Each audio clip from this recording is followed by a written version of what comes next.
गोडसे ने गांधी जी को क्यों मारा, गांधी जी गलत थे या सही थे, और उनके मारने का पूरा कारण आप इस वीडियो में देख सकते हैं। गांधी जी के मारने का पूरा सच और पूरा कारण नाथूराम गोडसे ने अपने मुंह से खुद बयां किया है।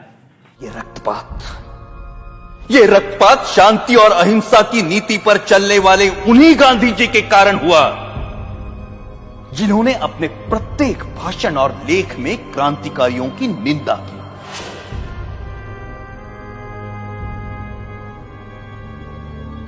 जब गांधी जी के प्रचंड विरोध के बावजूद भी मार्च 1931 के वार्षिक अधिवेशन में कांग्रेस ने भगत सिंह के साहस की प्रशंसा में प्रस्ताव पारित किया, तब गांधी जी अपनी इस पराजय को नहीं भूले और कुछ महीने भीतर जब मुंबई के गवर्नर पर गोली चली तो गांधी जी ने उसका कारण भगत सिंह की प्रशंसा में पारित इस प्रस्ताव को ही बताया। सुभाष चंद्र बोस ने गांधी जी के इस कथन का विरोध किया। परिणाम स्वरूप गांधी जी सुभाष बोस को भी अपना शत्रु समझने लगे। Our struggle is no doubt a non-violent struggle, but even a non-violent struggle demands an army, an organization, and a machinery. और उनका कांग्रेस अध्यक्ष चुने जाने पर गांधी जी ने कहा कि सुभाष की जीत गांधी की हार है। जब तक उन्हें कांग्रेस अध्यक्ष की गद्दी से नहीं उतारा गया तब तक उनका क्रोध शांत नहीं हुआ। जो लोग कहते हैं कि मात्र गांधी जी के परिश्रम से हमें आजादी मिली, वो एक झूठा इतिहास लिखना चाहते हैं।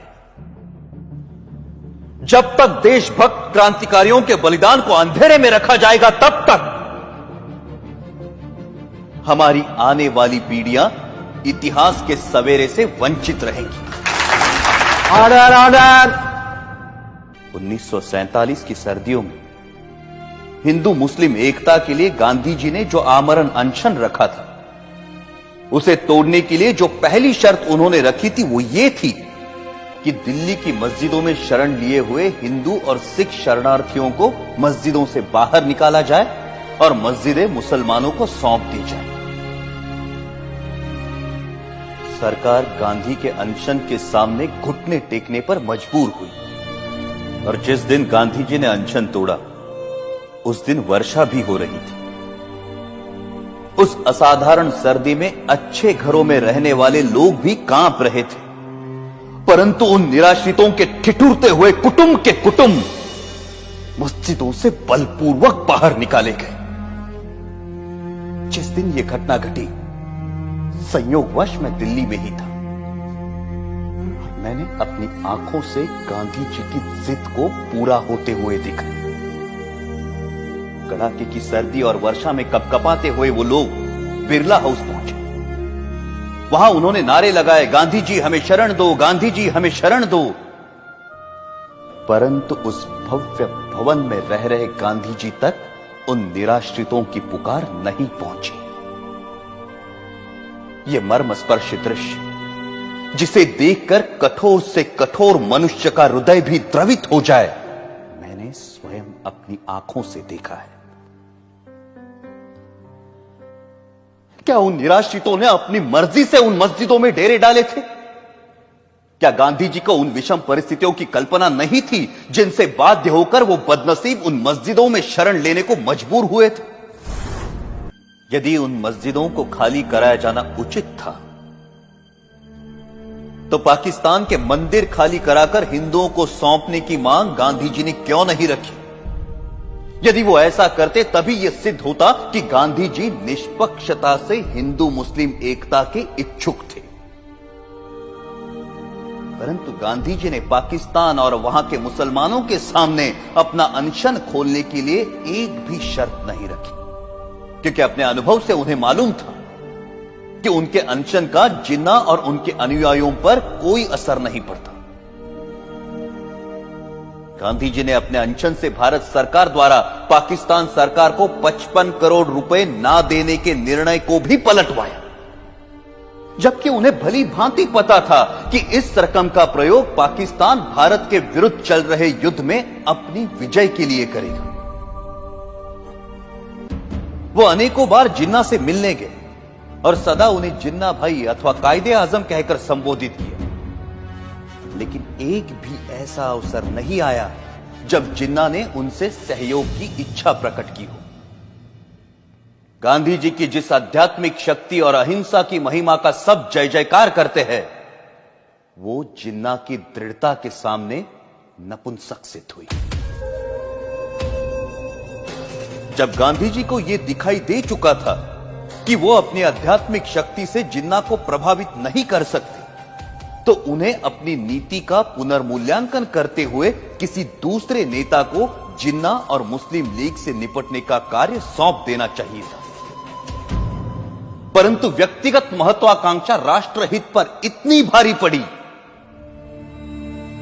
कि राष्ट्र के दो टुकड़े हो गए।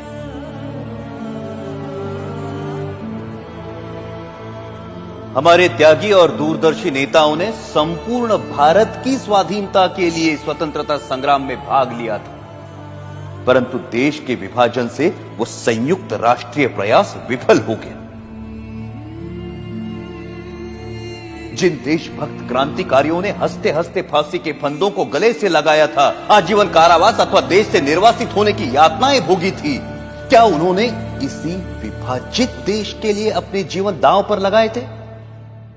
14 अगस्त 1947 को छलपूर्वक भारत के विभाजन को स्वीकार कर लिया गया और पंजाब, बंगाल और सीमा प्रांत के हिंदुओं के भविष्य की किसी ने कोई चिंता नहीं की।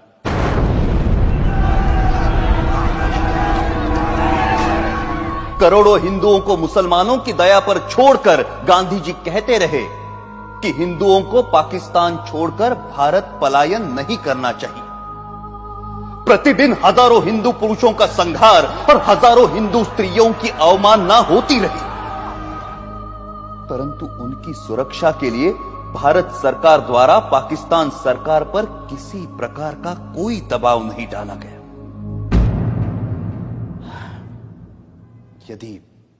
यदि समाचार पत्र पाकिस्तान में हिंदुओं पर हो रहे अत्याचार के संबंध में कुछ लिख देते तो उसका अर्थ यह लिया जाता है कि समाचार पत्र हिंदू और मुसलमानों में मतभेद फैलाने का काम कर रहे हैं और उन पर प्रेस इमरजेंसी एक्ट की धाराएं लागू कर दी जाती हैं।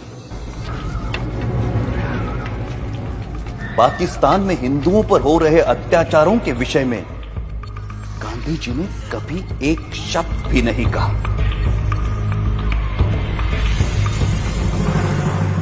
यह कहना अनुचित नहीं कि पाकिस्तान में हिंदू जाति और हिंदू संस्कृति को मिटाने के लिए जो अत्याचार हो रहे हैं, उसका मूल कारण गांधी ही है।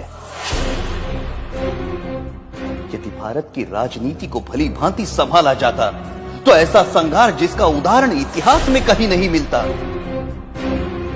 कभी भी घटित ना हुआ होता।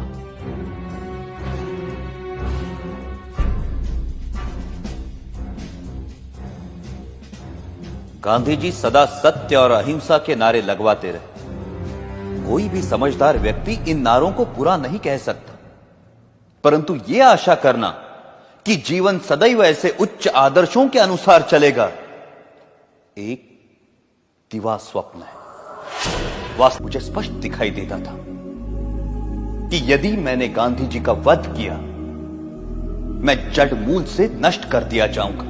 लोग मुझसे घृणा करेंगे और जो सम्मान मुझे प्राणों से भी प्रिय है वो नष्ट हो जाएगा। मैं अवश्य मरूंगा, परंतु देश अमर होगा। मुझे स्पष्ट दिखाई देता था कि यदि मैंने गांधी जी का वध किया, मैं जड़ मूल से नष्ट कर दिया जाऊंगा। लोग मुझसे घृणा करेंगे और जो सम्मान मुझे प्राणों से भी प्रिय है वो नष्ट हो जाएगा। परंतु मुझे यह भी दिखाई देता था कि भारत की राजनीति से गांधी जी के प्रस्थान से ही भारत का भाग्योदय होगा और देश एक महाशक्ति बनकर उभरेगा। मैं अवश्य मरूंगा, परंतु देश अमर होगा। मुझे गालियां मिलेंगी, परंतु विश्व में भारत का नाम होगा। और यही सोचकर मैंने गांधी जी का वध करने का निर्णय लिया और अपना यह निर्णय किसी को नहीं बताया। अंततः 30 जनवरी 1948 को मुझे मेरा निर्णय साकार करने में सफलता मिली। यदि देशभक्ति पाप है तो मैं मानता हूं मैं पापी हूं, और यदि देशभक्ति प्रशंसनीय है तो मैं स्वयं को उस प्रशंसा का अधिकारी मानता हूं। मेरे जीवन का अंत तो तभी हो गया था जब मैंने गांधी जी पर गोली चलाई थी। उसके पश्चात तो मैं एक अनासक्त जीवन बिता रहा हूं और मुझे अपने कृत्य पर कोई पश्चाताप नहीं है। गांधी जी ने इस देश के प्रति जो योगदान दिया है उसके लिए मैं उनका आदर करता हूं और इसीलिए उन पर गोली चलाने से पहले मैं उनके सामने नतमस्तक हुआ था।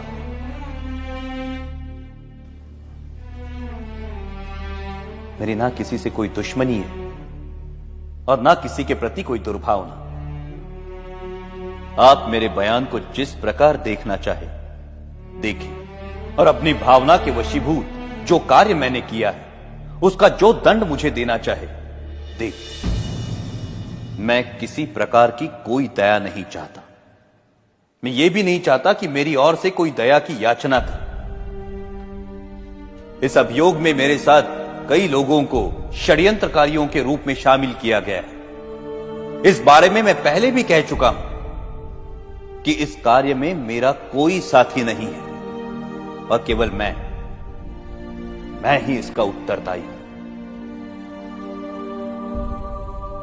अंत में मैं ये कहना चाहता हूं कि जो वक्तव्य मैंने दिया है वो सत्य और शुद्ध है। इसमें प्रस्तुत प्रत्येक बात संदर्भ ग्रंथों को देखकर तैयार की गई है। मैंने ये लंबा वक्तव्य इसलिए नहीं दिया कि लोग मेरे कार्य को सराहें, बल्कि इसलिए दिया है कि लोग मेरे विचारों को भली भांति जान जाए और किसी के मस्तिष्क में कोई भ्रांत धारणा न रहे। भगवान करे हमारा देश फिर अखंड हो और भारतीय उन विचारों का त्याग करे जो अत्याचारी के आगे झुकने की प्रेरणा देते हैं। यह सत्य है कि मैंने सैकड़ों लोगों के बीच दिन के समय गांधी जी पर गोलियां चलाई, परंतु मैंने भागने का प्रयत्न नहीं किया और ना ही स्वयं पर गोली चलाई। मैंने कानून के सामने आत्मसमर्पण किया क्योंकि मैं अपने विचारों को खुली अदालत में प्रकट करना चाहता था। आलोचनाओं के बावजूद मैंने जो कृत्य किया है उसके नैतिक पक्ष पर मेरी आत्मा कभी भी विचलित नहीं हुई और मुझे किंचित भी संदेह नहीं कि सच्चाई और ईमानदारी से इतिहास के इस अध्याय को जब इतिहासकार लिखेंगे तो वो मेरे कार्यों और उसके परिणाम का सही मूल्यांकन करेंगे। मेरा वक्तव्य अब समाप्त हो चुका है। आपने इसे ध्यान से सुना और सुविधाएं दी, उसके लिए मैं आपका कृतज्ञ हूं। जिन्होंने मुझे इस अभियोग में कानूनी सहायता दी और इस अभियोग से संबंधित पुलिस अफसरों का भी मैं कृतज्ञ हूं। जेल के अफसरों को भी सद्व्यवहार के लिए धन्यवाद। अखंड भारत अमर रहे। सो प्लीज वीडियो पूरा देखने के बाद में कमेंट करें और लाइक करें और चैनल को सब्सक्राइब के लिए सब्सक्राइब कर लें। Thank you for watching.